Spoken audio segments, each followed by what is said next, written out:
Cybersecurity is one of the fastest growing and most respected fields today, and earning your CISSP certification can open the door to some of the highest paying and most trusted roles in the industry. But passing the CISSP isn't just about memorizing facts, it's about understanding how to think like a security leader. That's exactly what this course is designed to do. I will walk you through every domain, simplify complex topics, and share real-world examples that will help you not only pass the exam but truly master cybersecurity.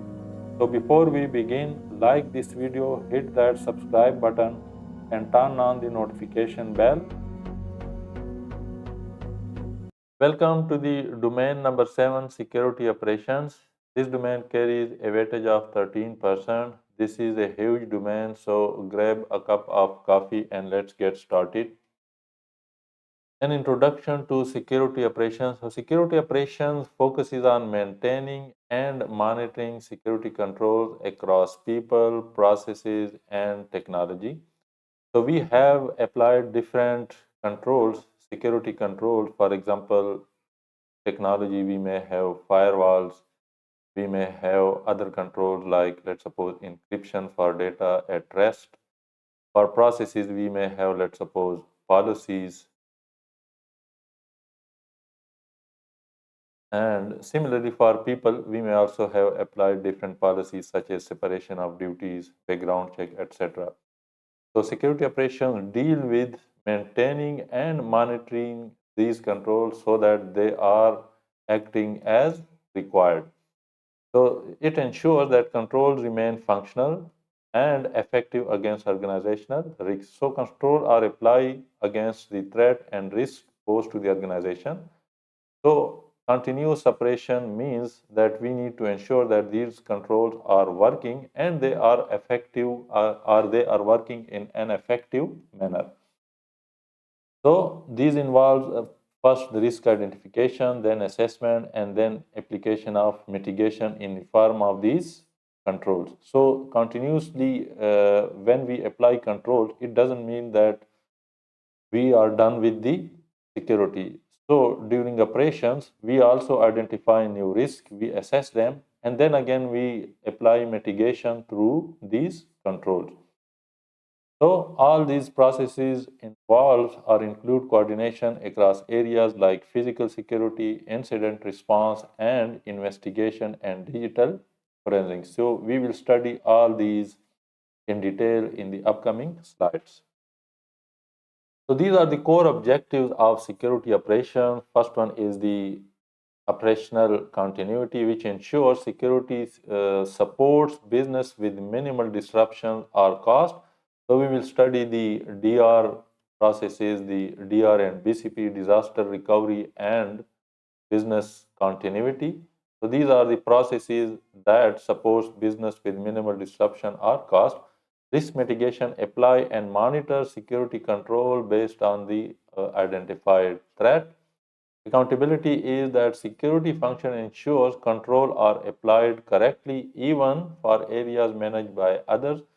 So it doesn't mean that you just apply the control, making sure that the controls are applied correctly to the correct areas and they are acting or functioning as per the requirements is the accountability of these control. Then we have the asset protection, which is to maintain inventory and protection strategy for all critical assets.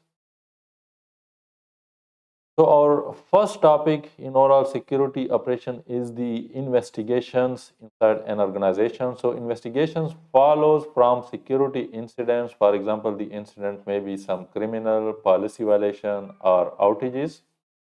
So security practitioners often support but don't directly conduct investigation. So the investigation is most often conducted by specialist forensic team, but the security practitioners such as CISSP, they support these investigations.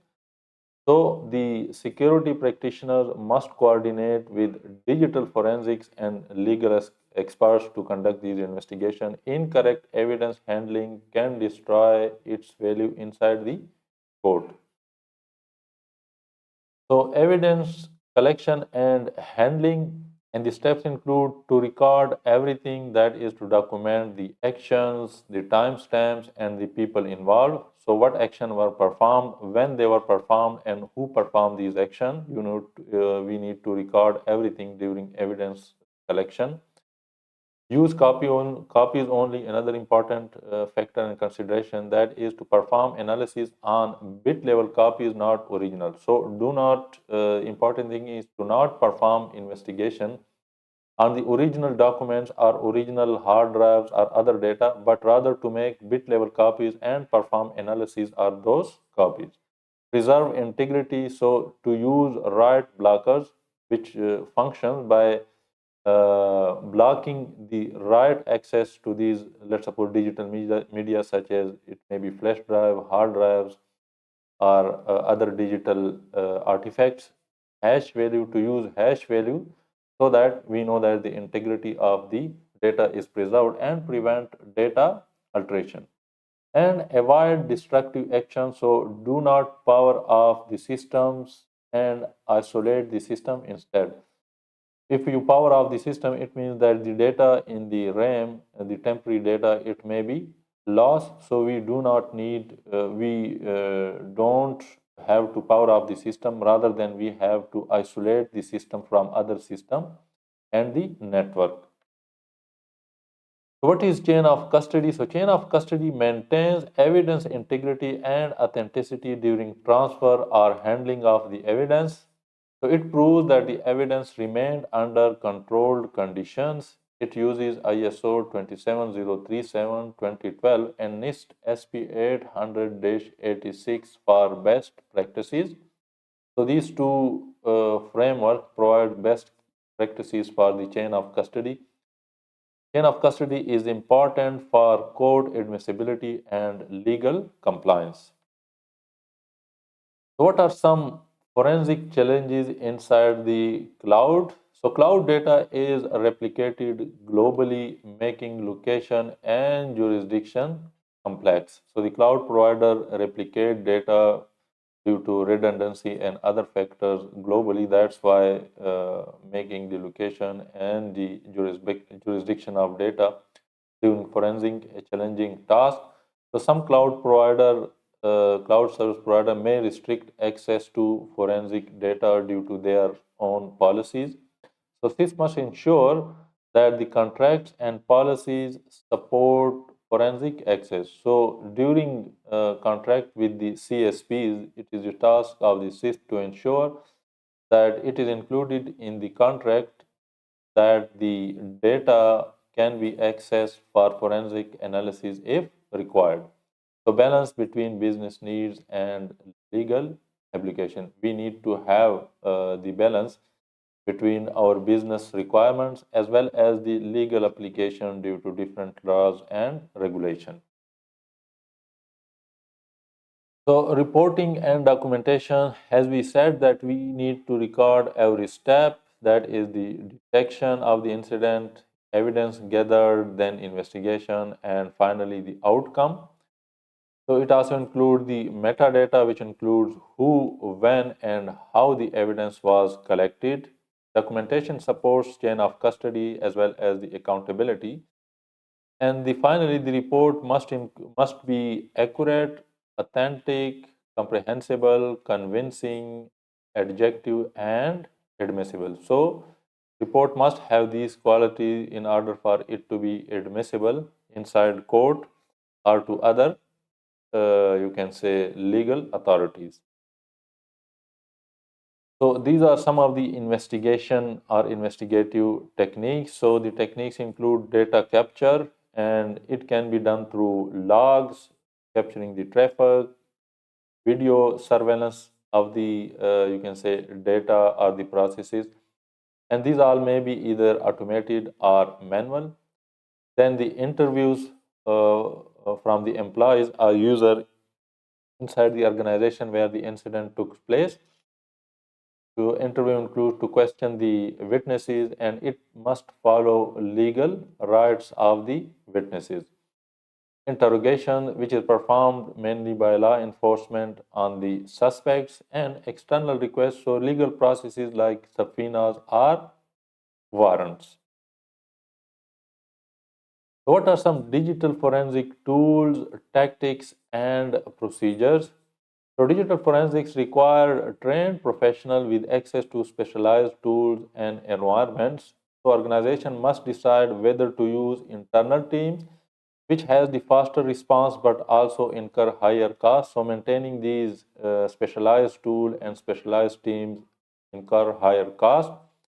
The other option, cost effective option, is the external vendors and contractors, which can be contacted or which can be demanded on demand, and they are of lower cost because you need them only when there is some incident, not all the time as your internal employees. So forensic team should have expertise in the networking protocols, the security tools and platform, the system administration, and threat and vulnerability management. So forensic is a very high priority activity, therefore investigators must have full organizational cooperation in order to perform the investigation. What are some forensic tools? So forensic tools may be either physical tools or the software tools. So the physical tools include the write blockers and the drive images. We are talking about data drive or storage drive. So these basically prevents alteration of evidence while imaging. The drive alteration means they preserve the integrity of data when collecting evidence. Faraday containers or Faraday cages, they are in the form of bags or boxes, which blocks radio signals to prevent tampering or remote wipe. So if you have some devices like, let's suppose, smartphone or Wi-Fi router, you can place them in Faraday containers so that there is no external interference in the form of radio signals. Similarly, video or audio recorders, so these log the investigative process and maintain evidence integrity. And dedicated forensic workstations, these are isolated environments to avoid contamination. Then we have some software tools. So these include the network traffic analysis tool that capture and analyze packets. Popular one is the Wireshark. Then we have the source solution and the SIEM integration.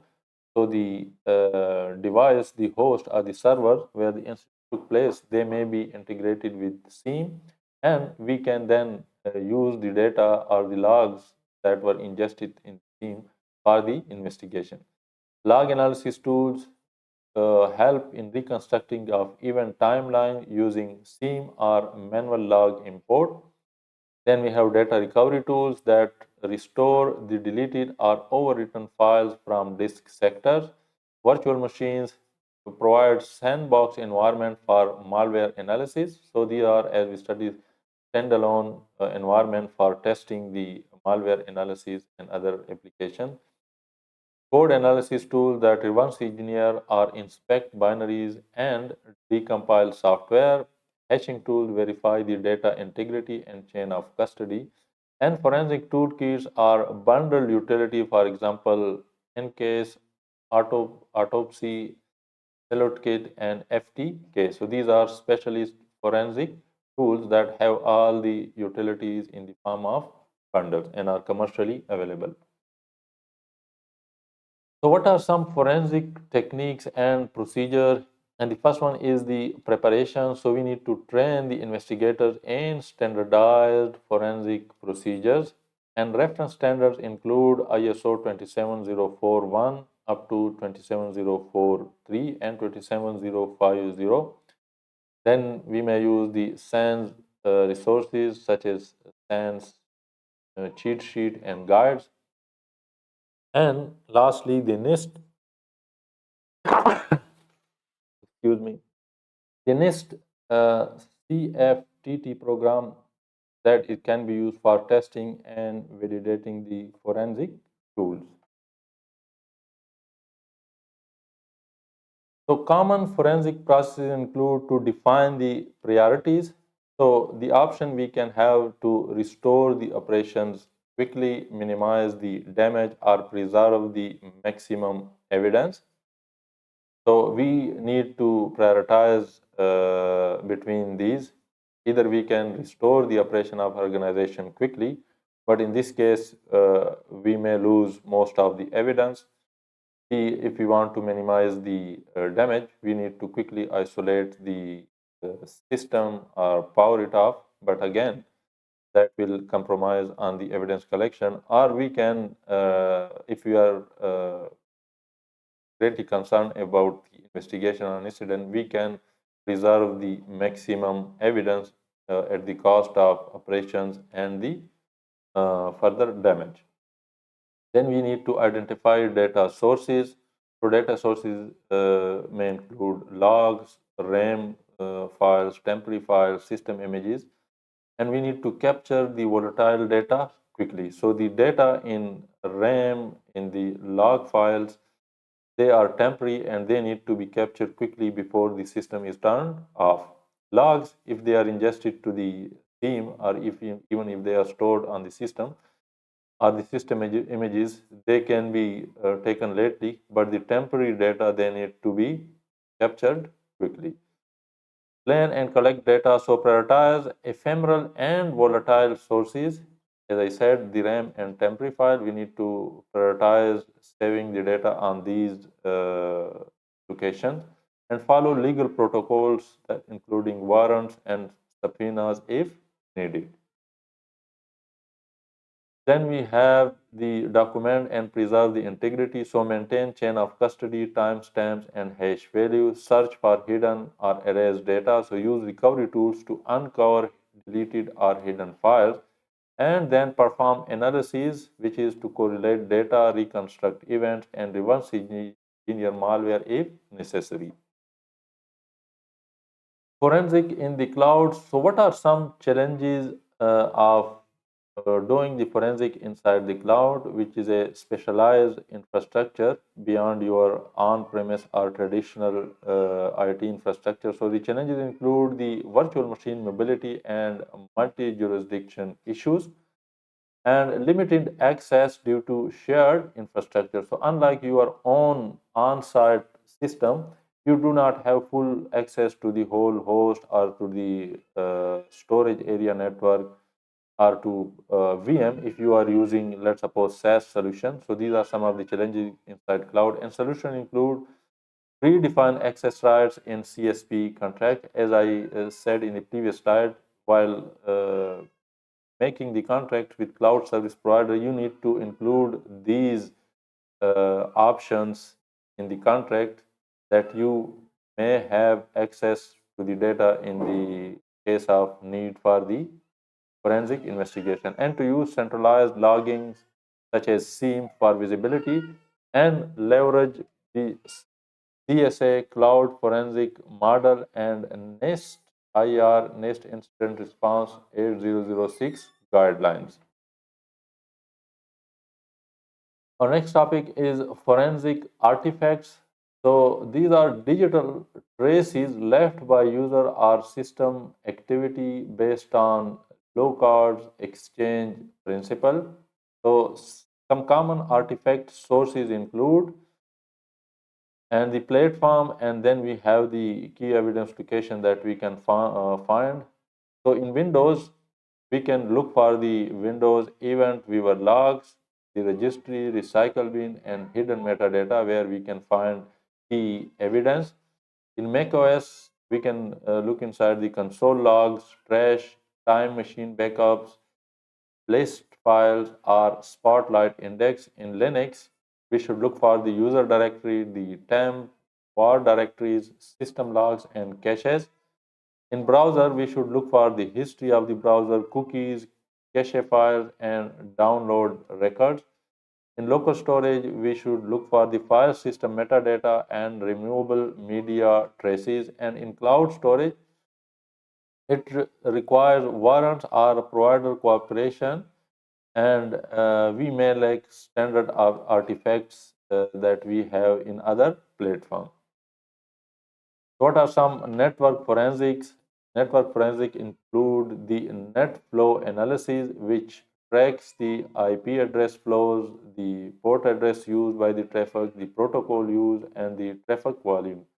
So these flows are basically provided by the network devices such as switches or the firewalls. Then we have the packet capture or PCAP, which captures packets for detailed content inspection. Then we have the known bad traffic, which identifies communication with command and control servers or spam domains. And then the network devices logs are valuable records from routers, switches, firewall, VPN proxies, and firewall. So, how to deal with the mobile devices or portable devices forensics? So, challenges of mobile devices include strong default encryption. For example, iOS or Android devices, they have their default encryption. Cloud dependent app data. So, some applications send data directly to cloud, such as the iOS. So, this is also a challenge to retrieve or to analyze that data that is stored inside the cloud. And the remote wipe or lock features. So the mobile devices, they have these features. So if utilized, we may lose the key evidence or data that is required in the investigation. So the method of mobile device forensic include to isolate devices in Faraday cage, as we said in the previous slide, to prevent the remote interference, to use MDM controls to block the remote wipes. So the remote wipes, they are done through MDM, that is mobile device management, that is applied by the user, or you can say mainly the organization, to remotely wipe or lock the devices. So we need to use these controls so that the devices are not wiped remotely through MDM. And analyze device storage, application data, and synced cloud content. So common connections of mobile devices include the cellular connectivity, Wi-Fi, Bluetooth, and NFC. And all of these connectivity require separate specialized forensic tools. So logging and monitoring activities. So logging may be proactive and or reactive, or we have the combination of both proactive and reactive. So proactive logging is decide what to log, where to store the logs, and how often to review these logs. Reactive log is when event happens, then logs are recorded and then analyzed. Goal is to support effective security monitoring and incident response. So the goal of log monitoring and logging is to support the security monitoring as well as the incident response during during an incident. So the logging and monitoring can be done through IDS and IPS. IDS is intrusion detection system, which detects suspicious activity and logs it. It also sends alert. IPS, intrusion prevention system, on the other hand, detects as well as blocks the malicious activity. So the IPS, when it detects a malicious activity, it can drop the traffic, it can block the connection, or stop the services. So we have these deployment models of the IDS and IPS. We have network-based intrusion detection system and network-based intrusion prevention system. So they are placed at the network choke points, such as the DMZ or the VPN gateway, and they monitor network traffic for attack and malicious traffic. Then we have the host-based intrusion detection and prevention system. So they run directly on the server or the workstation in the form of agents or software, and they monitor individual host activity and file integrity. Then we have the EDR, endpoint detection and response. So these system combines anti-malware plus host-based intrusion detection and prevention function, and they provide behavior monitoring and response, and they are endpoint focused, and they give endpoint visibility and remediation. So then we have the SIEM solution. So what is SIEM? So SIEM is the central logging then analysis of these logs and alerting. So SIEM handles huge volumes of log from multiple systems. System may be network devices, hosts, server, and all other application as well as endpoints. So these turns SIEM solution turn raw logs into actionable security intelligence, and they help detect incident faster and support SOC, that is Security Operations Center operations. Key SIEM functions, and these functions include centralization, which is collecting logs from different server, endpoints, network devices, cloud, and apps. Basically, all the system inside organization, they send logs to one centralized SIEM solution. So this reduces complexity by storing logs into a one secure location. Then we have the normalization, which converts different log formats into a one standard structure. And this makes searching through logs and correlating a lot easier as compared to dealing with all the different formats of logs that are stored at different systems or location. Then we have the function of correlation and detection, which means analyzing patterns across multiple systems that produces logs. So this identifies help in identification of normal user or not normal rather than abnormal user or system behavior, and it helps in detecting anomalies. For example, when user logs into the system during abnormal or unusual times, such as during late night hours, or from unusual locations, such as from another country. And it also uses external data sources such as threat intelligence and cloud status for enrichment. Then we have the function of alerting, which is generating alert and tickets for SOC analysts. SOC is the security operation centers where the theme solution is analyzed. Logs from theme solution are analyzed and displayed on screens and dashboard. And it provides continuous monitoring. So these SOC solutions are continuously monitored inside the SOC Security Operations Center, and it helps security teams focus on investigation instead of manual log review. Our next topic is the continuous monitoring. So why do we need the continuous monitoring? So the old model was point in time audit. For example, ISO 27001, FISMA or FISMA audit, which was done once a 3 year during a 3 year cycle. It means that only once in a 3 year we conducted the audit, and between these 3 years there were no mechanism for checking the efficiency of the security control.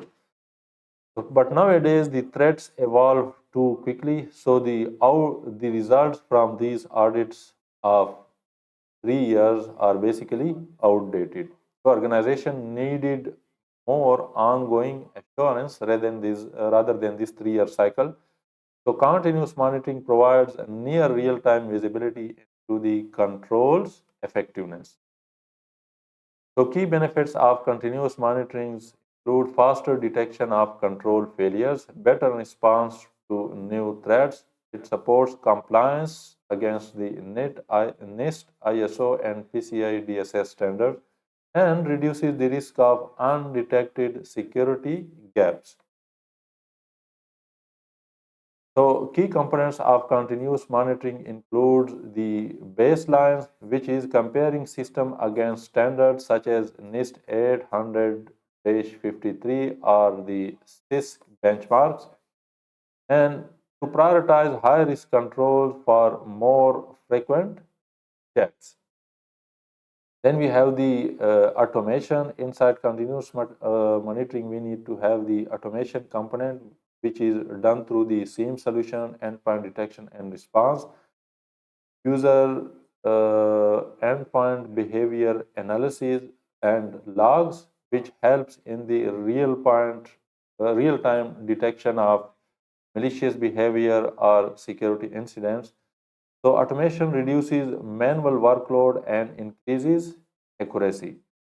So then the frequency component, so not all controls are monitored continuously. So frequency is based on risk posed and the cost of monitoring the security controls.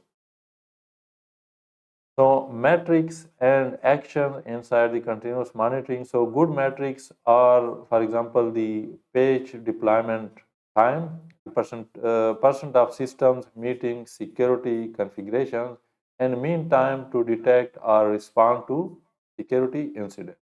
Action plans include to define threshold. For example, if the paging is less than 75%, we need to escalate the issue and to clear response procedures when metrics fall outside the limits. So value and frameworks mean monitoring ensures control remain cost effective and it avoids spending on controls that no longer reduce risk. So key references to look for continuous monitoring are the framework. Key framework include the NIST SP 800-137, which deal with the continuous monitoring. Similarly, NIST risk management framework, CISA CDM, and ISO 27004. So summary for the continuous monitoring is that continuous monitoring means ongoing assurance. So we need to have the automation, baselines, and metrics, and these constitute the base or the you can say core pillars for the continuous monitoring. So you don't need to manually monitor your security operation. You need to have the automation. Then you need to have some baseline or standard against which to monitor your system. And then you need to have some metrics such as some percentage of threshold against which then you will have to escalate the issue. And these constitute the core pillars of the continuous monitoring. So continuous monitoring improves visibility, it improves the response time and compliance against standard, and it is essential for modern security operations. So what is the egress monitoring? It means egress or external monitoring, or you can say data going out of your organization. So egress monitoring prevents unauthorized data leaving your organization. So this detects data exfiltration via different protocols such as HTTP, FTP, file transfer protocol, email, or through removable media such as flash drive or portable hard drive. So this includes both the technical and physical control. So for example, data can be exfiltrated through electronic email, while it can be physically exfiltrated through removable media. And egress monitoring is critical for stopping attackers from stealing sensitive data either logically through these protocol or physically. So an important tool for egress monitoring is DLP, that is data loss prevention tool. So this identifies sensitive data using patterns, signatures, or regex, and it monitors data at rest, that is data that is stored, data in motion, that is data that flows inside the network, and data in use, data that is actively used by the host. Functions of DLP include the first function or the initial phase is discovery, which is to locate sensitive data on systems. Next, we have the monitoring phase where DLP track file transfers, email attachments, etc. And then we have the response phase where the DLP alerts require confirmation and block the action. So these are the key functions of the DLP solution. So what are the ingress and egress control? Egress or external control are to block or monitor the outbound data, and it detects exfiltration hidden in normal traffic, for example, port 80 of the HTTP. Ingress control prevent unwanted data from entering the organization, such as rejecting emails with credit card numbers. Physical controls include to monitor doors, docks, trash bins, removable media that leave the organization or enter the facility. Our next topic is the log management. What are some log management basics? So these include basically the log support continuous monitoring as we studied the incident response and forensic. So log are the basics of all these activities, and frameworks such as ISO 27001, NIST SP 800-53 and NIST SP 800-92. These deals with the log management, and goal is to collect relevant, accurate and actionable events without overwhelming or excessive data. So, what do we mean by auditable events? Events that make sense, that are important to log. So, how to define auditable events? So, why do we need to define these auditable events? Because this prevents too much or too little auditing. If you log everything, it means you are logging too much of data. And if you log too much, it means you may be missing some important log data.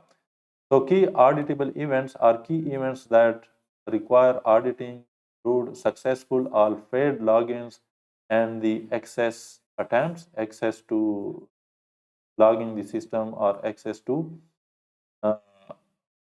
access to can say login or attempting to access different hosts or devices.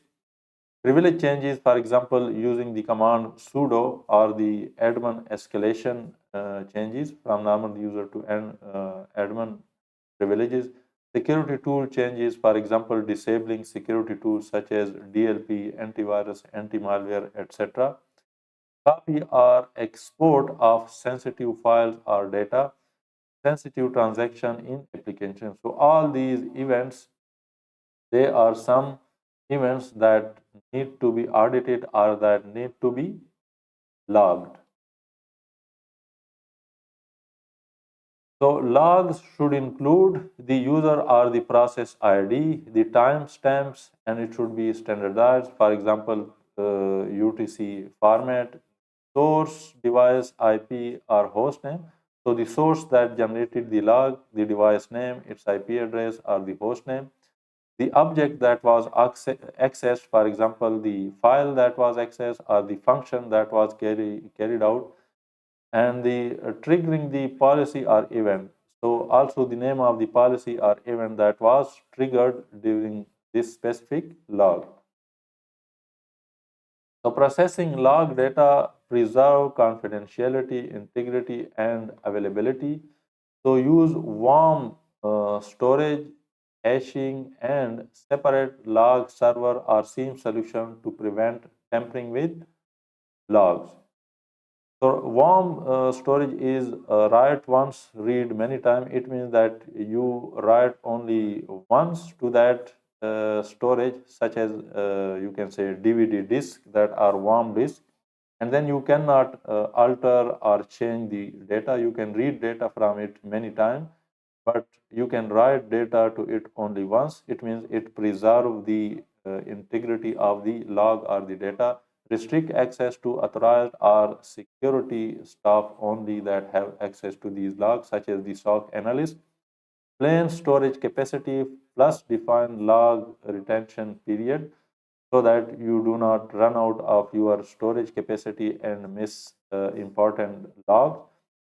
Short retention should be done on local servers, and long retention or archive storage should be done on the SIEM solution. Our next topic is the threat intelligence. So, what is the threat intelligence? So, it is proactive security activity. Threat intelligence identifies threats, threat actors, and emerging attacks. So, it complements patch management by detecting latent threats before exploitation. It helps prevent larger breaches through early detection and response, and it supports risk based decision making. So what are some threat feeds and sources? So types of threat feeds include commercial vendors. So the commercial vendor, they provide APIs, dashboard, and SIEM or SOAR integrations. Government alerts, for example, CISA, Canadian Center for Cybersecurity, they also provide different alerts and information.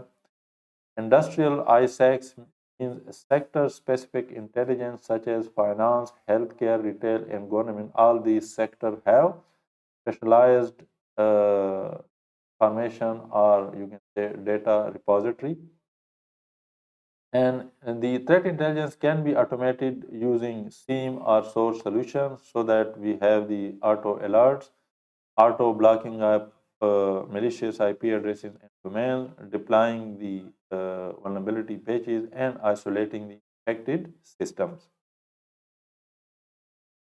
Threat huntings. So we have types and methods of threat hunting. So threat hunting levels include strategic, which are high level risks, such as which you did for the CISO or the phishing exposure. Then we have the tactical level of hunting, which are the indicator of compromise from forensic, and operational, which are attacker TTPs, that means tool, technique, and procedure.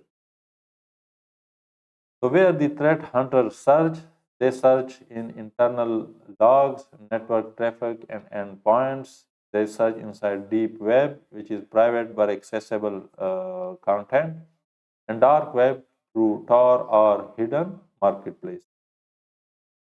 So the outcome is actionable intelligence shared via SIEM, Tor, blogs, conferences, or ISAC feeds. So user and entity behavior analytics, UEBA. So what is UEBA? UEBA basically analyzes users, that is people, and entities, that is devices, server, and processes on a network. UEBA uses machine learning plus statistical models to learn what is normal behavior and how does it look like. So it detects anomalies when behavior deviates from the normal baseline. And key purpose of UEBA is to identify suspicious or malicious activity that traditional tools may miss. So how user entity behavior analytic works? So baseline behavior example include, for example, LS usually logs into at 10 a.m. and downloads 10 to 100 MB of finance data daily, maybe for generation of some reports or other purposes.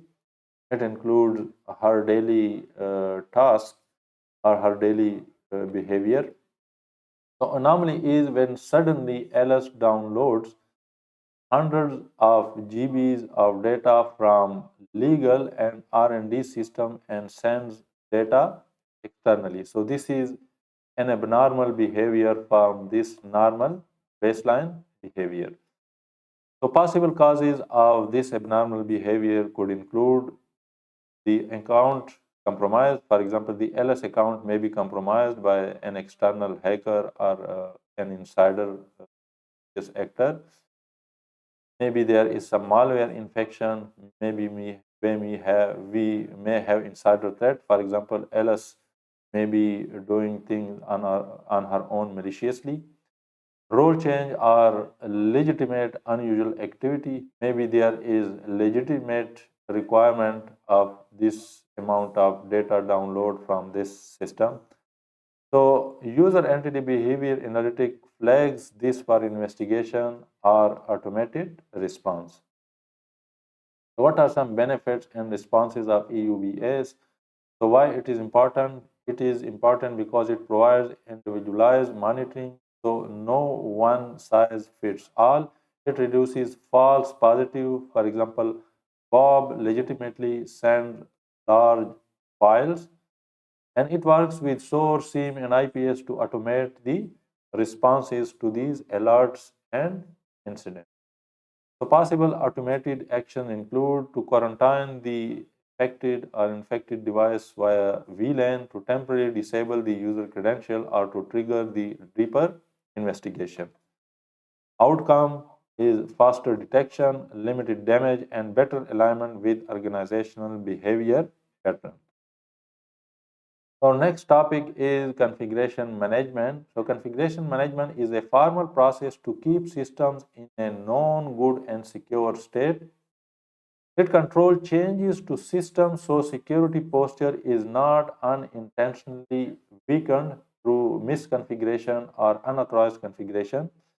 So configuration items include systems, endpoints, and codes, etc.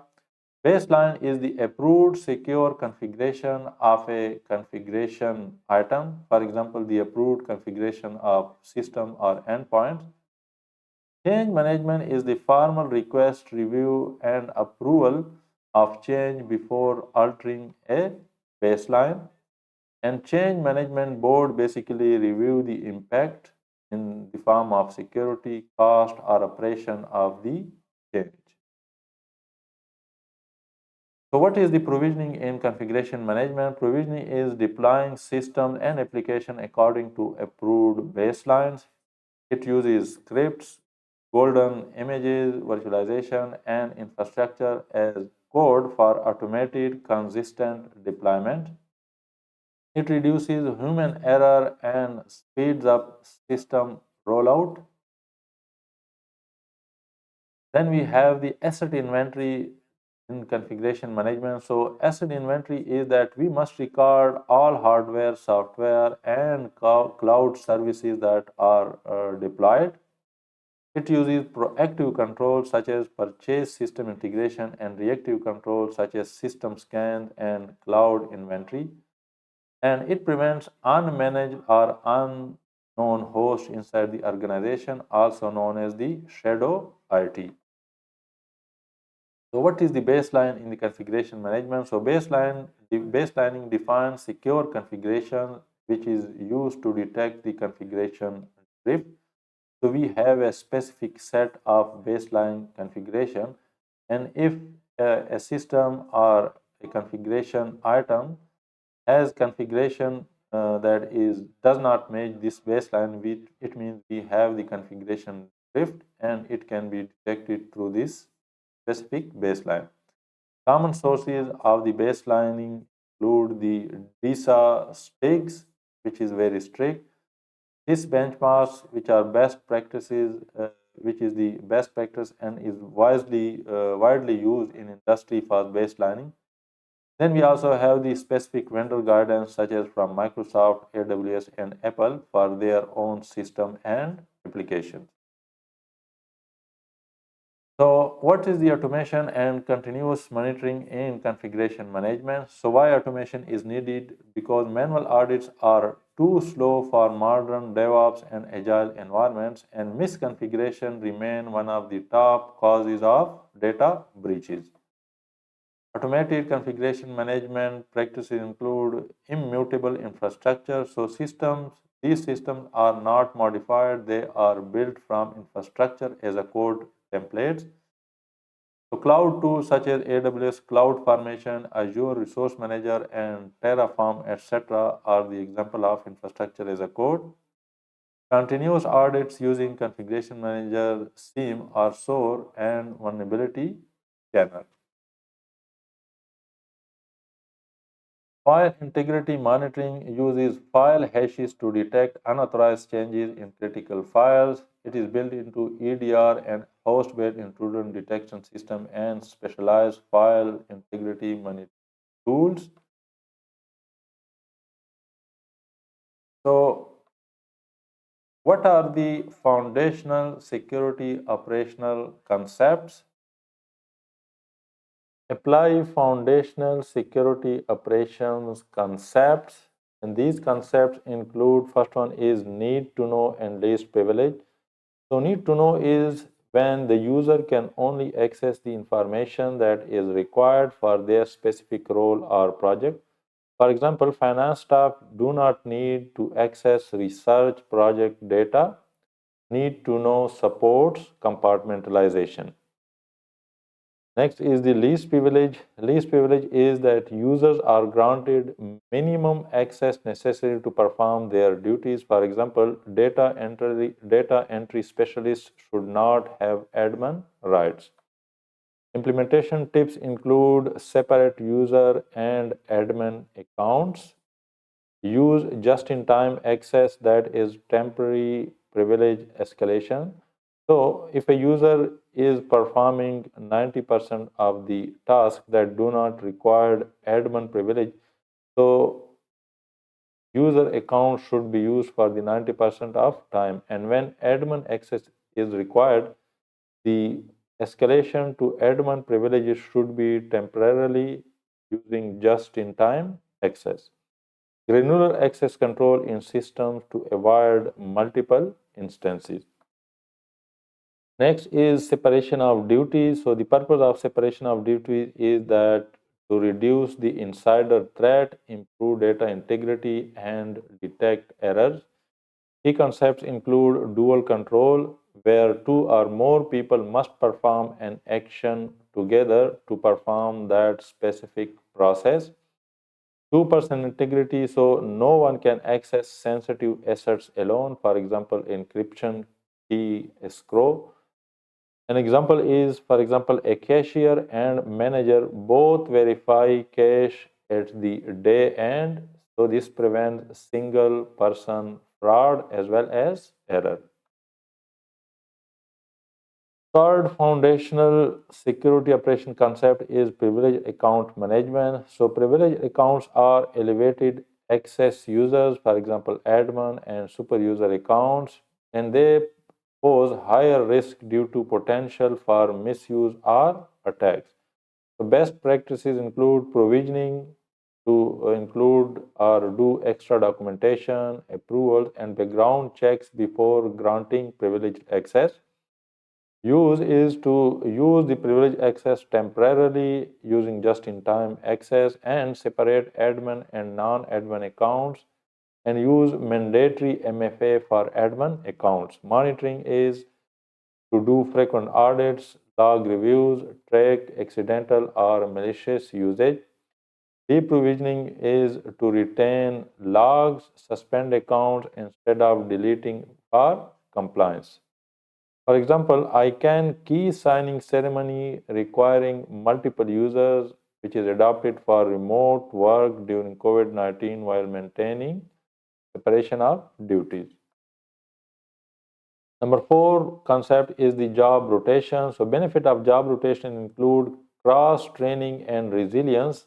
So other employees can cover duties. This means that an organization is not dependent on few or a single employee to perform specific tasks. When the job is rotated, other employee can do the cross training and understand each other task besides their own primary task, detect errors and mitigate insider threats.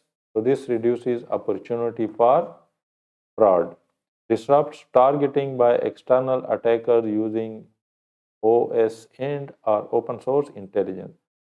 So techniques for job rotation is post vacations, periodic rotation of job responsibilities.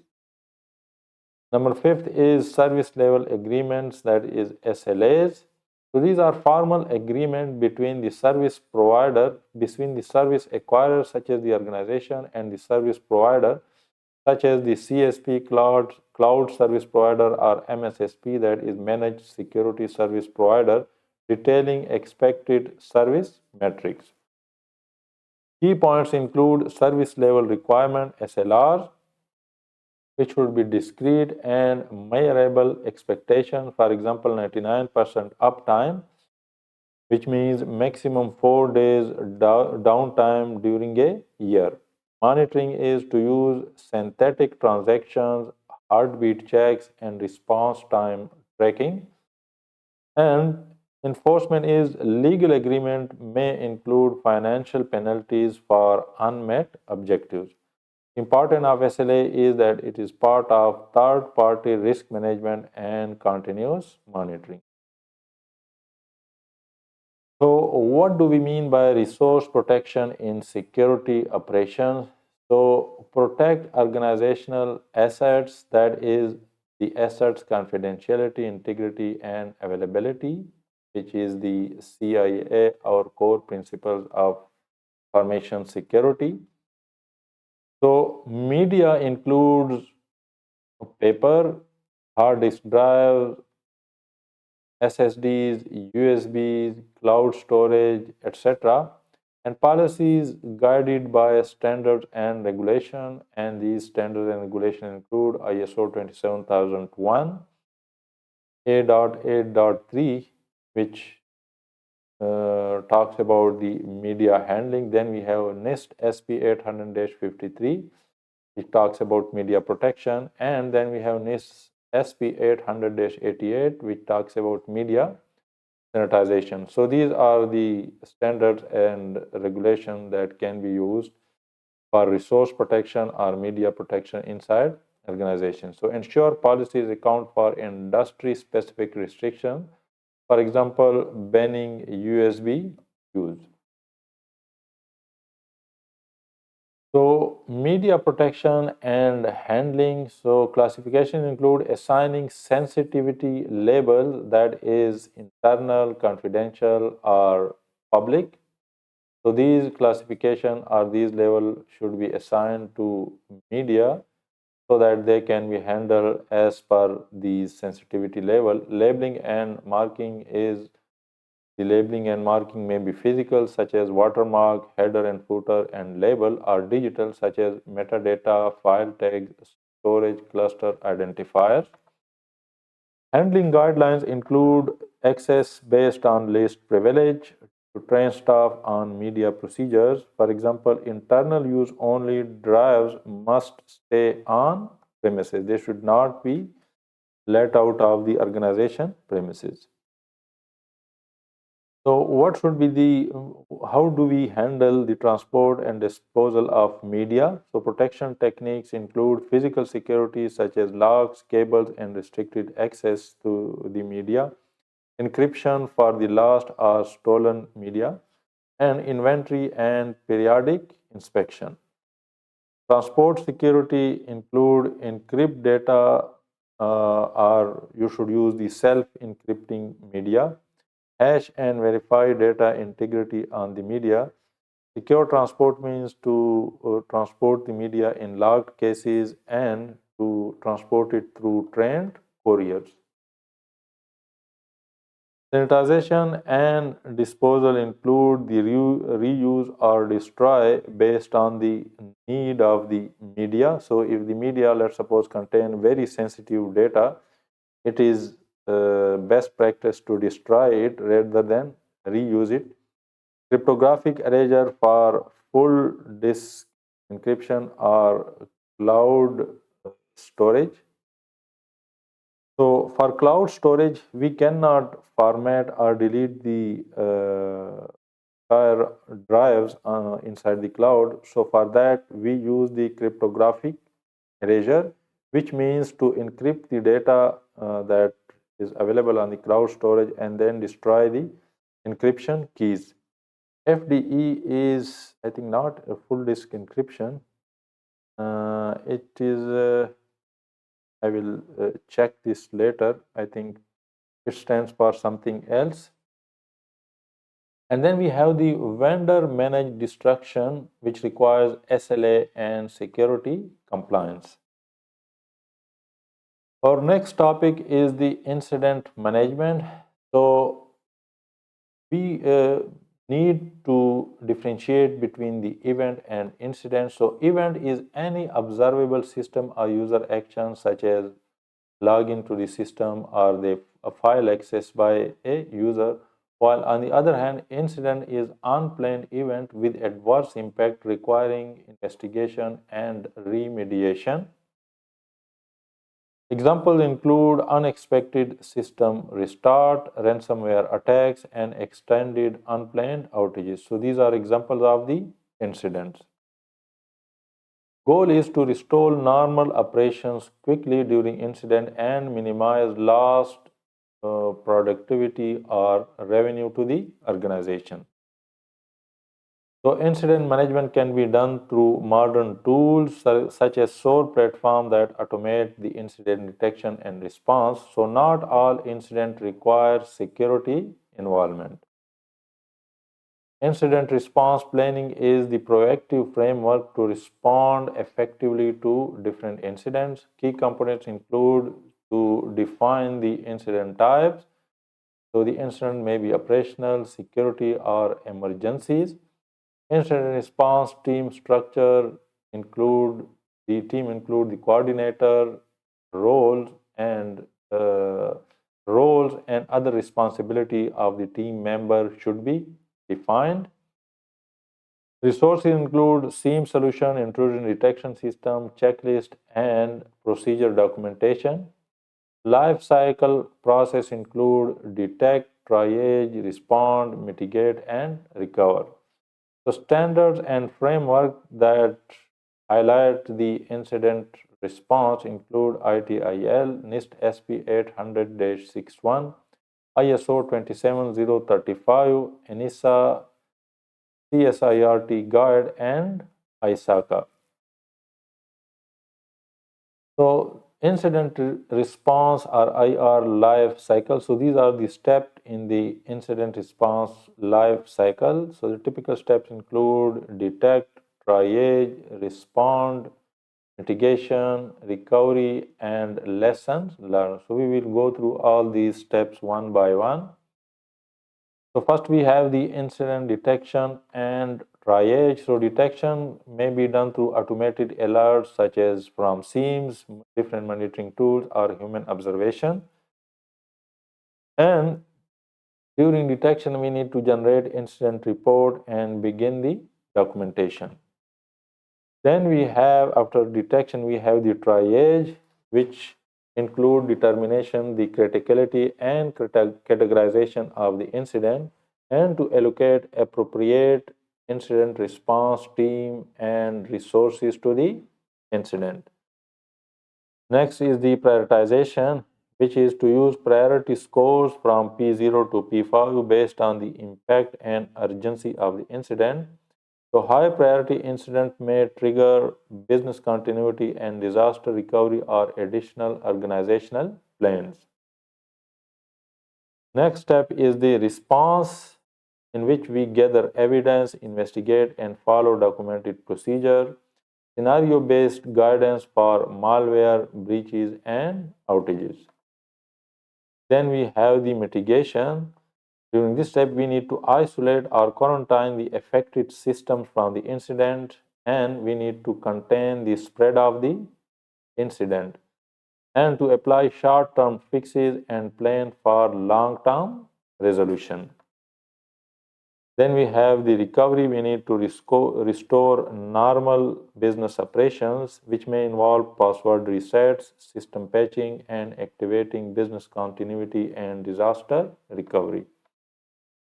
And next step is reporting. So reporting may be internal, which include team updates and management reporting, as well as the external, where we inform or report to regulators, law enforcement, vendors, and public as per the requirement of the regulations. We also may have breach reporting, which include to notify the regulators and affected individual as required by the laws and regulations. Next step is the remediation, which includes to address the root cause and vulnerabilities that cause the incident and to enhance policies, tools, training, and or stopping. And I think this is the last step, which is the lesson learned. So conduct post-mortem or after action review, document improvements to prevent further recurrence, and assign action items with accountability. Preventative and detective controls overview. So we have studied these control multiple times. Once again, so the security controls basically reduce likelihood, that is preventative, or detect incidents after they occur, which means they are detective. So CISSP design a layer defense in depth to provide proactive plus reactive protection. So control must balance between cost and asset value. Technology alone is not enough. So people plus process plus tuning all are essential. For example, an organization Equifax breach cost the organization $31 million in direct payments.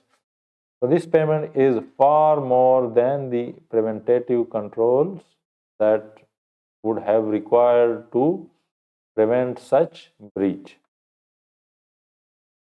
Effective operation of security control. So tools like firewall, intrusion detection, and prevention system, SIEM solution, and AI-based system required correct configuration and continuous tuning.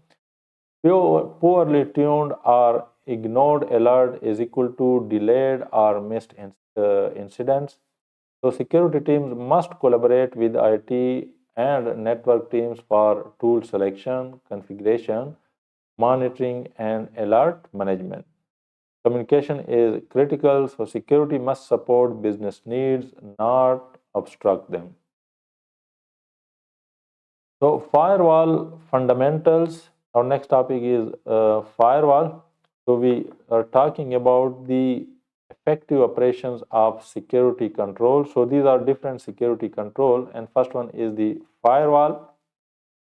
So firewall basically control traffic between network segments based on different rules or security policies. They help block unauthorized access, malicious requests, or control host level communication. Firewall are essential in zero trust environments where no internal system is implicitly trusted. Firewall basically supports microsegmentation by isolating workloads. We have multiple types of firewalls, such as static or the stateless firewall.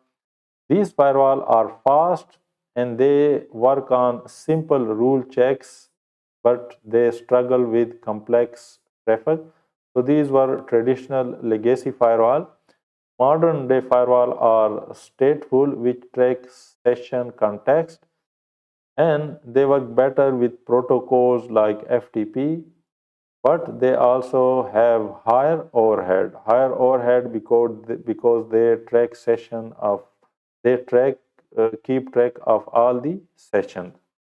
Web application firewalls and API gateways. So these protect web application and APIs, and they detect attacks like SQL injection. Host based firewall are endpoint specific rules. They are basically deployed on a server or a host itself. So they are useful for micro segmentation. Then we have the next generation firewall or NGFW, which combines multiple functions such as stateful filtering, intrusion detection system, AI analytics, and threat intelligence. Then we have the security groups such as cloud, which are used in cloud and software defined networking. So these include virtualized firewall functions. They are dynamic, scalable, and ideal for cloud deployments. So in modern architecture, firewall are used for zero trust model, which assumes even internal user or system may be compromised and they are not trusted. So firewall plus security groups enforce least privilege at every layer. Microsegmentation isolates workloads into small and controlled network zones. They protect against insider attacks or lateral movement after a breach. Consistent enforcement across on-prem, virtual, and cloud environments.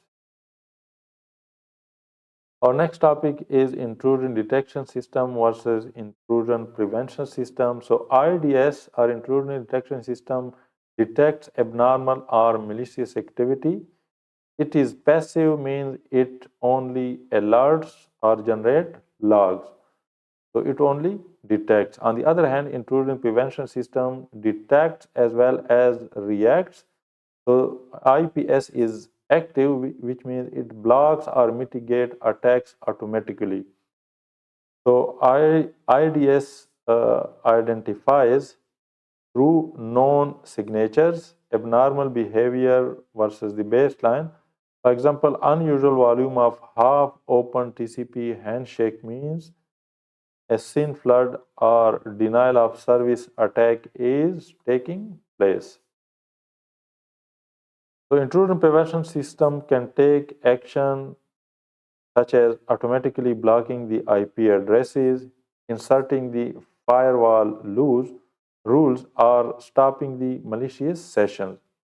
Risk through IPS or risk that can result when IPS is used include false positive may block legitimate traffic, which may impact the availability. So when your legitimate services or application are blocked, it means you have impacted the availability of your system through false positives. So what are the intrusion detection and prevention system deployment models? So these include network-based, where the IDS or IPS is placed at the perimeter or key segments of the network, and they see network-wide traffic. But challenge of this deployment model is that VM to VM traffic may bypass physical switches. So for example, if we have a server and we have multiple VMs inside that server, so the VM to VM traffic may not go through the network. That's why this traffic may be missed by the network-based intrusion detection and prevention systems. Then we have the host-based intrusion and detection and prevention system. So these runs on individual servers or hosts as well as endpoints. They detect the local activity taking place on the server, file changes, and the system misuse. They incur higher cost, resource consumption, and compatibility concerns. So what are the whitelist and blacklist, also known as the allow and deny controls? So they are used for application, IP addresses, domains, devices, and countries. So all these may be included in the whitelist or blacklist. Allow list is where only approved items are permitted. For example, only organization-owned IP addresses are allowed to access the cloud application. On the other hand, deny lists are explicitly blocked non-bad sources. Example is to block traffic from high-risk countries. So these are implemented, the whitelist and blacklist, they are implemented through firewalls, VPNs, operating system policies, and email gateways. They help reduce unauthorized access and phishing exposure. So what are the third-party security services, also known as MSSP, that is Managed Security Service Providers? So why use MSSPs? It is because of lower cost versus in-house security operation center. So running in-house security operation center is costly. Therefore, organizations nowadays use MSSPs. Access to specialized expertise and advanced tools. So these MSSPs have advanced tools as well as specialized expertise, scalability, and continuous 24/7 monitoring. Some common MSSP managed security service provider services include SOC, Security Operations Center, which typically includes SIEM solution, which may be full or partial. Data Digital Forensic Incident Response, and MDR, Managed Detection and Response, Threat Intelligence Field. So these are some of the MSSPs. So risk from MSSP or Managed Security Service Provider include loss of control over your sensitive data. MSSP become a high value target for attackers. So this may result in supply chain risk, or this is a supply chain risk. And so we need strong contracts, service level agreements, and data protection clauses. Our next topics are sandboxing, honeypots, and anti-malware and artificial intelligence and machine learning. So sandboxing is isolated environment for testing applications or malware. It can be VM-based or mobile sandboxing, for example, iOS restrictions or MDM containers. Honeypots or honeynets are decoy systems to detect unauthorized access. So this must avoid entrapment and must be used for passive observation. Entrapment means to encourage someone or lure someone towards unauthorized access and unauthorized activity. So alerts from honeypots or honeynests can be fed into SIEM or SOAR solutions. Then we have the anti-malware and endpoint detection and response. So these may be signature-based, heuristic, and behavioral detection based. Endpoint detection and response adds host firewall, file integrity monitoring, and user entity behavior analytics. MDR combines EDR with third-party analysis and response. Artificial intelligence and machine learning tool, so they improve speed and accuracy of detection. They require large data set, which may be a privacy risk. Black box decision making may reduce transparency, and it is useful for emerging threats and anomaly detection. Our next topic is patch and vulnerability management. So software always contain bugs and vulnerabilities. Security teams ensure systems stay updated and follow a secure baseline. So it requires coordination with the asset inventory, knowing what must be patched, and configuration management that is updating baseline after changes. Page management process include, so page is the software update fixing security issues or bugs. So vendor release pages regularly, for example, page Tuesday, where page are released on each Tuesday. So core steps in page management process include to detect vulnerability, then vendor publishes the page for that vulnerability, and it should be checked that whether this page applies to the vulnerability inside the system. Then we need to test the page and then deploy and track the page effect, often with SLAs. And if there is adverse effect of the page on the system, we need to roll back if required and update the system baseline after applying and testing and finally confirming the page. So CSPs and MSP may handle the patching if organization is using CSP or MSP, and SLAs basically ensure timely deployment of these patches. SLAs with MSPs and CSPs. Our next topic is vulnerability management. So the purpose of vulnerability management is to identify and reduce risk from vulnerabilities. Activities during vulnerability management include threat hunting, which is proactively seeking hidden threats, vulnerability scanning through automated detection of known issues, penetration testing, and bug bounties, which are human-led discovery of flaws. Advanced testing and automation include red teaming, which simulate real-world attacks against defenses. Blue team basically defends the environment. SOAR automation runs the scans, opens tickets, deploys patches, and speeds up remediation. So the purpose and process of change management. So change management ensures the organization moves safely from one secure state to another without disrupting operations. Change, change management works alongside configuration management but focuses on reviewing, approving, and executing changes.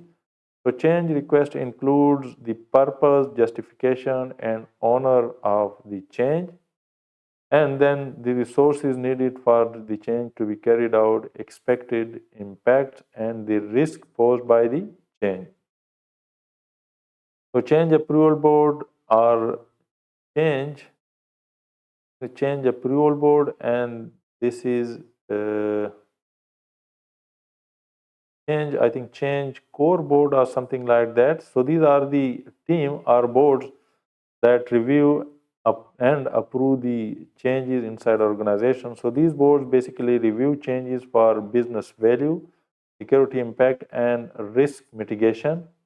And after approval, change is implemented, tested, documented, and baseline is updated.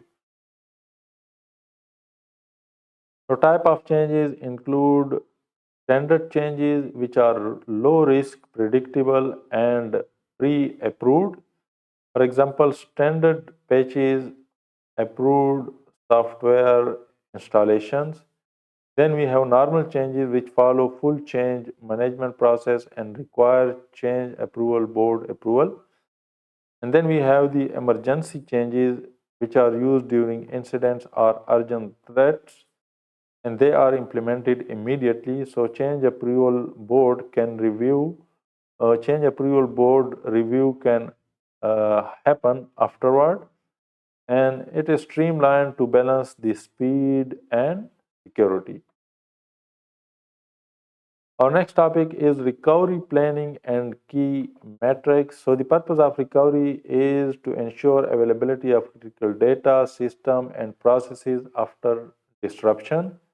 It is driven by business impact analysis or BIA, which sets acceptable operating levels. So core recovery metrics include RTO, which is recovery time objective. It is the maximum time to restore minimum services after disruption. RPO, which is recovery point objective, which is the maximum tolerable data loss, usually measured in time. And MTD, maximum tolerable downtime or maximum allowed downtime, which is time after which the organization becomes non-viable. So important things to remember is that recovery time objective must always be less than maximum tolerable downtime. So RTO is always less than MTD.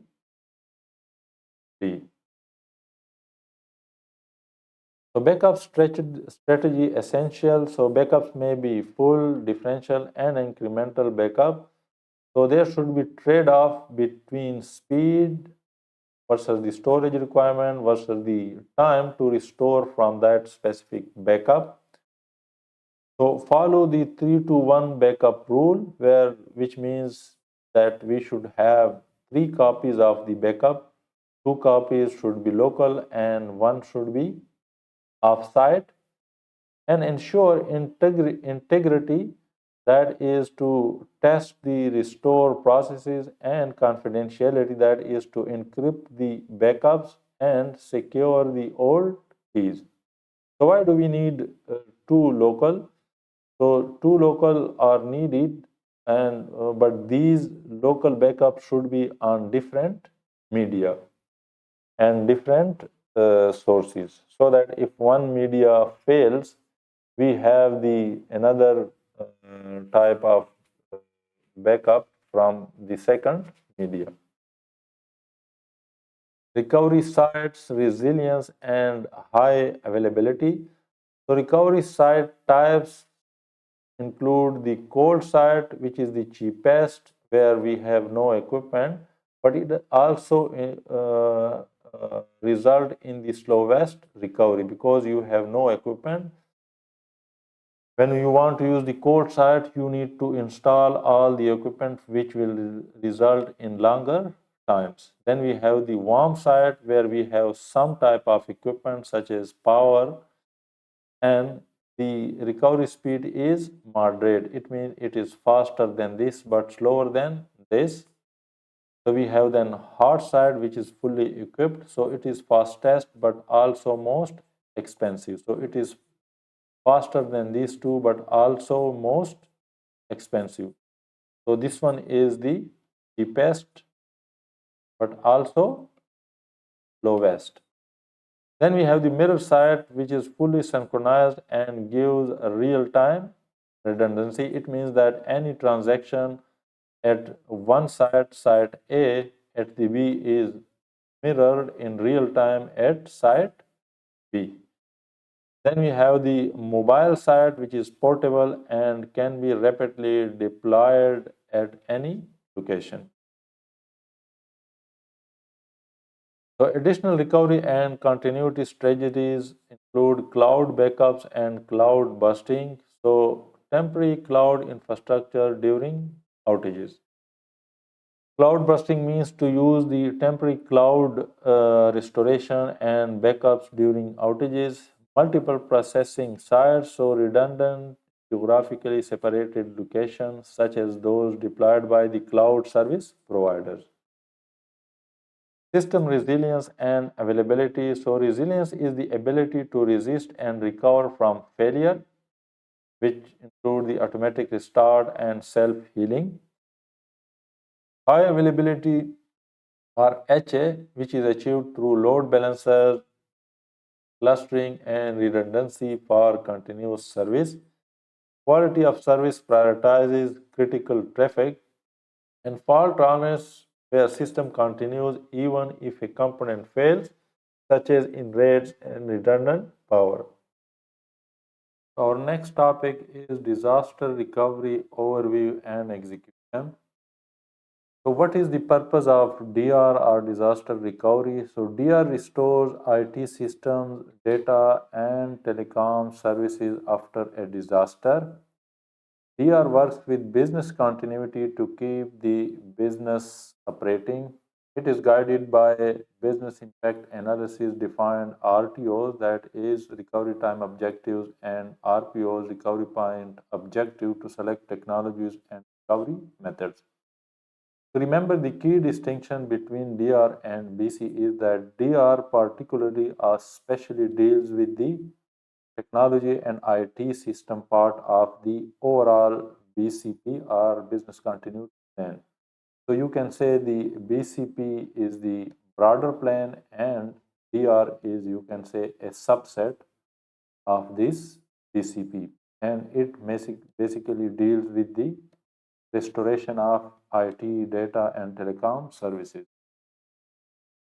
Declaring a disaster. So, disaster is declared by authorized leadership when normal operations cannot continue.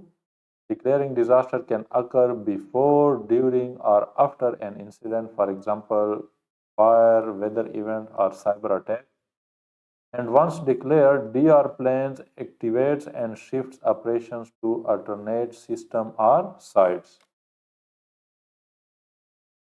So what are some response actions during DR or after DR declaration? So these include life, health, and safety. Our personal always comes first. So this is important point. When we want to recover or we want to safeguard the organization processes, the personal safety of personnel always comes first. And to follow the pre-approved action plans to avoid bad decisions under stress. So the DR plans are already decided and pre-approved, so we need to follow these plans and steps in order to avoid bad decisions during the actual disaster where there is a stressful and tension-based situation. So ensure coordinated response, clear roles, and complete documentation for insurance or legal needs later. Key personnel during a disaster include DR or business continuity disaster recovery plans, specify roles, responsibilities, and contact information. So use cross training and job rotation for redundancy. And it may include support for personal and families, such as if, let's suppose, there is a disaster such as environmental or natural disaster. So it may also include support for the personal families, such as housing them, transporting them to a safe location, as well as after their food requirement. Crisis communication. So follow the one voice principle, which means only designated spokesperson communicates publicly. So internally, the employees, managers, such as including phone tree, alerts, and internal sites are used for the communication. Externally, we need to communicate with the customer, partners, vendors, law enforcement through press release or notification.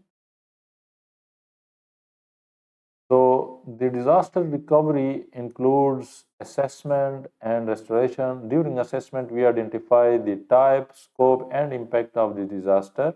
We prioritize the recovery actions, such as including the evacuation of the personnel, shutdown of the services, and relocation to the alternate sites. Report findings to the management to trigger appropriate business continuity and disaster recovery procedures. After recovery, we need to conduct a post-impact assessment of financial as well as the operational impact. Then we have the restoration. So DR supports minimum operations. Restoration returns to normal service levels. So restore operations to original or new primary site after safety validation. This includes logistic, including moving equipment, personnel, and data protection. So security remains critical for safeguarding assets during transition and transportation. Training and awareness. So personnel trained on safety, emergency actions, and assigned DR roles. So regular business continuity and disaster recovery drills, evacuation drills, cross-site training, and tabletop exercises. This ensures faster, safer, and more coordinated response to disaster. Lesson learned. So this is maybe the final phase of the DEAR. It is conducted post-incident. It is to conduct post-incident review, such as the postmortem or after-action report, during which we identify what worked, what didn't work, what failed, and what needs to be improved. To perform root cause analysis to reduce the future risk of such incident or disaster, and update BCDR plans using insights gained. Tests. We need to test the disaster recovery plans before the actual disaster. So why the DRP, disaster recovery plan testing matters? Testing identify incorrect assumptions, outdated information, or flawed procedures. It builds staff readiness. Rehearsed response is equal to faster and safer real world actions. Testing provides assurance to management, employees, and customers. Testing should start simple and increase in complexity over time, and every test should produce lesson learned plus plan updates. So now going through some test types, and first one is the read through, also known as the plan review. So stakeholders review the disaster recovery plan for accuracy. During read through, we verify the contexts, procedures, and assumptions. It is least costly and done frequently because we are simply going through the documentation of the DRP or DR plan. So it is least costly because no actual resources are involved, just to go through or read through the document. Next test type is the tabletop exercise, where stakeholders walk through roles and decisions. Moderators guide scenarios and issues documented. No operational disruptions. So here we physically walk through different roles and decisions, but no actual operational or no services are disrupted during these. You can say it is just type of role simulation. Number three is the walkthrough, which is simulation in place. During this test type, teams physically go to the action locations, for example, the alternate sites. It validates logistics such as the travel time to the alternate site and the equipment availability. And this test identify realistic constraints affecting the recovery time objective and recovery point objective. Number four is simulation. An example of this type of test include the fire drill, evacuation, and alternate facility activation. So the test coordination, communication, and actual response readiness, these are tested during simulation. It is moderate. During simulation, we have moderate operational disruption, but essential for safety. Number fifth is the parallel test, where alternate systems run side by side with the production system. So the alternate facility and the primary facility, they run side by side in parallel. This type of test validates backup systems, alternate sites, and data integrity. It finds misconfigurations that may be missed by the previous simpler tests. This incurs higher cost and it is resource intensive because we are running a complete production site, a complete alternate site along with the actual production site. And last one is the full interruption test. So this is the most actual or close to the reality and is also the most disruptive. So in this test, the production systems are shut down and recovery processes are fully activated as if actually the primary site is struck by some disaster. This type of test identifies all weaknesses in the disaster recovery and business continuity process, and it is often done on limited systems due to risk and cost. For example, power cutover test. So what is the security role in the business continuity? So security responsibilities include to support business continuity planning but are not primary owners. So the security personnel are not the primary owner of BC planning, but they must support it. They provide security requirements for continuity operations, implement alternate controls when normal system fails. For example, padlock if the power is lost to the original, you can say, let's suppose if there were biometric systems. Identify updates needed in the business continuity and disaster recovery plans, including staff, processes, lessons learned. Plan maintenance, so ensure updated BCDR plans are distributed to all stakeholders, maintain offline copies for availability during outages, and remove and destroy outdated plan versions. So security that should be ensured in business continuity exercises and scenario testing. So security in BC testing help design realistic disaster scenarios, for example, widespread ransomware, determine when an incident escalates to a disaster declaration, moderate exercises, and answer technical and security questions. So key concept here is that security incidents can trigger activation of alternate facilities and procedures. Our next topic is the physical security. So what is the importance of physical security? Physical security protects system and data from unauthorized physical access. Physical controls change less frequently than logical control. Renovations allow upgrades to physical security structures. Physical security requires coordination with facilities, guards, and third-party staff. Defense in depth requires a layered physical perimeters, for example, from public to building to the inside rooms.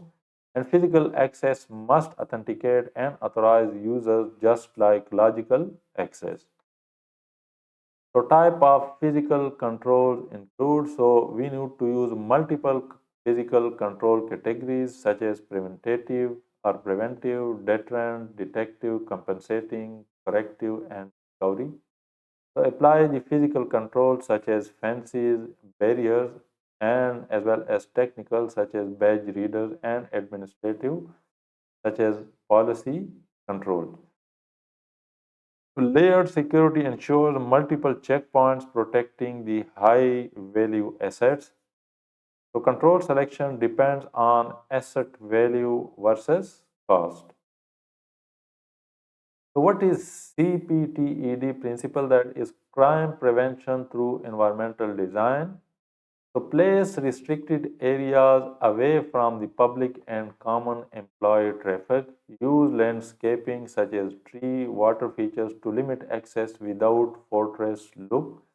Use proper lighting to deter criminal behavior and plan window placement to avoid easy break-ins and reinforce windows if required.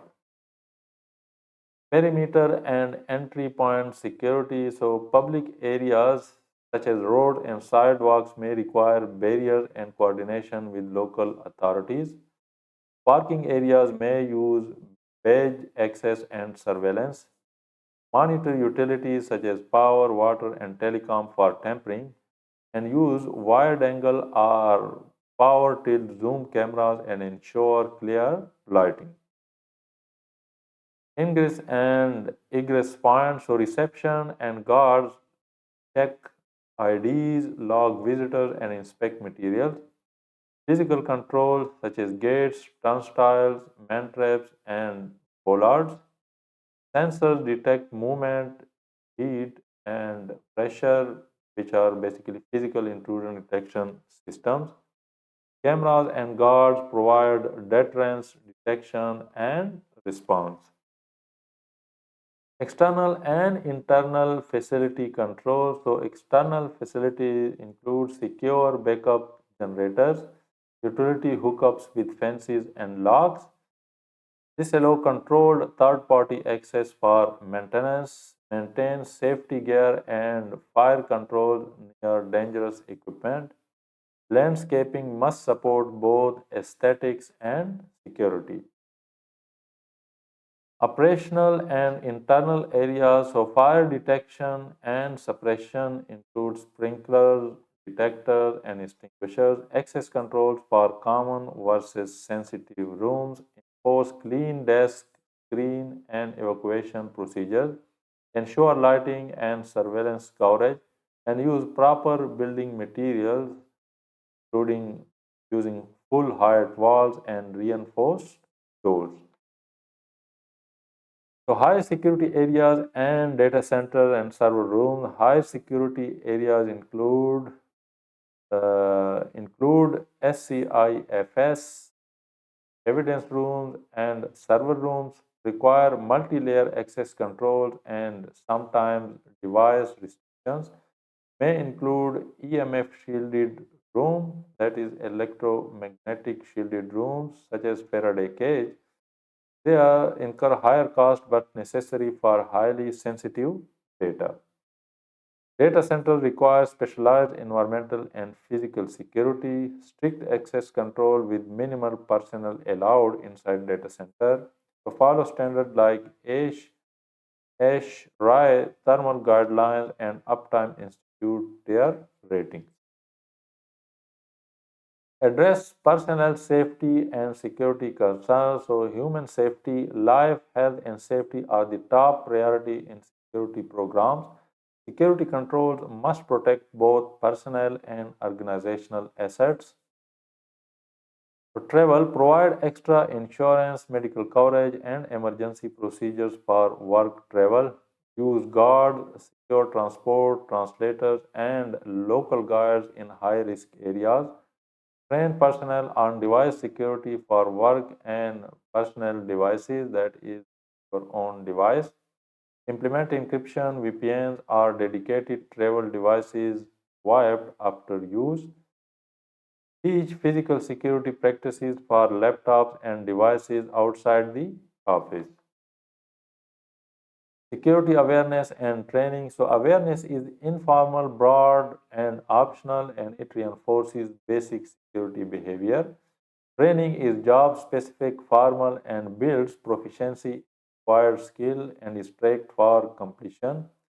Education is formal, theory based, academic class and include academic classes and certifications such as CISSP. So keep all the content current to address evolving threats and measure effectiveness via test, assignments, or other metrics. Emergency management coordination, so work with first responders such as responders from fire, medical, and law enforcement in drills, communication, so provide alternate channel if normal system fail and share critical info clearly. Business continuity and disaster recovery execution ensure emergency procedures are simple and unambiguous. Security practitioners guide the process and ensure vital info is conveyed. So, duress occurs when someone is forced to act against their will, for example, through blackmail or when someone is made hostage. So controls focus on preserving the individual safety, use subtle duress signals, code words, electronic log codes, or phrases. Codes should be discrete, rotate regularly, and include training for high risk personnel. So that's all for this domain. I hope it has been informative. I will also give the link for the practice question of the same domain in the video description. And like, share, and subscribe to the channel. And see you in the last domain of this course.